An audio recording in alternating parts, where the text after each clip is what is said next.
Hey, what's up guys? Marvin Leonard here. Welcome back to Action Based. So let's talk about some myths regarding wholesale. I think I'm going to start doing this once a week, just tackling different myths and misconceptions about wholesale, and I'll do them maybe on Mondays. So just make sure you guys stay tuned for those.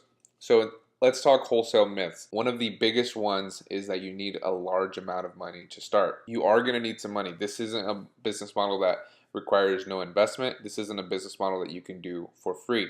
So like most businesses, you are going to need some startup capital, but it isn't as much as everybody makes it out to seem. So this is false in my opinion. There are different suppliers that require different things. There are suppliers that I've run into that have no minimum order quantity or no minimum purchase amount, and then there's some that you need to order 250, some that you need to order 500, 1,000, 2,000 and up. Let's say you're starting out with $500. It's possible. It's just going to take a long time for you to scale to a level you're happy with. If I had to put a number on it, in order to start wholesale, I would say with $2,000, you would be off to a great start. But you can start with much less. Like I said, there are suppliers that don't have any minimum order quantity, that they have very little minimum order quantity, and you can start off with those. You just have to be very picky with your products, because at that point, the tolerance your account will have as far as mistakes is very low. If you pick a bad product, your money could be cut in half, or you could lose money, or you could lose all of it. So you just need to be very picky. Pick the right product, do your due diligence. You can start, it's just going to take you a long time. It'll take you a lot longer than somebody coming in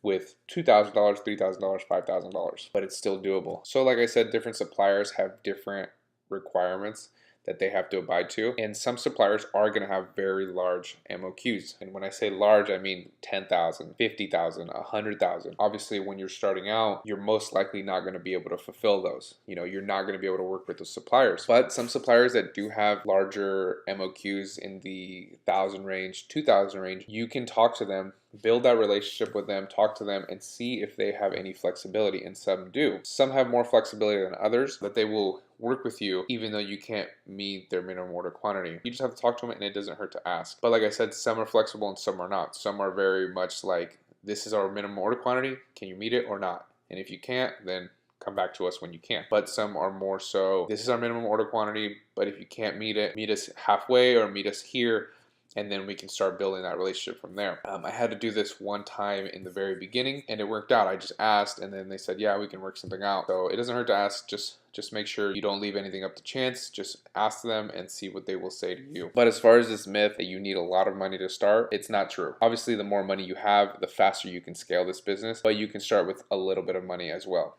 Now, you can't start with 20 bucks, but you can start with a couple of hundred if you have to.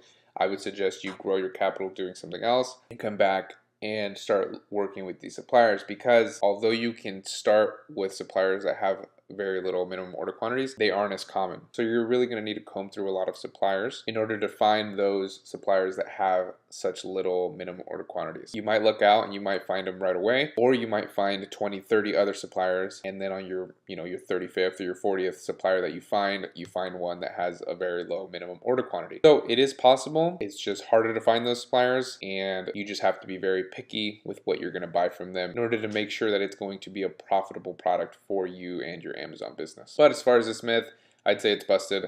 You can definitely start with a little bit of money. You just have to put the time in and find those suppliers. All right, guys, that's the first myth we busted with wholesale. Make sure you subscribe so you guys keep getting these videos. Hopefully you guys are getting value out of what I'm putting out there. I will see you in the next video.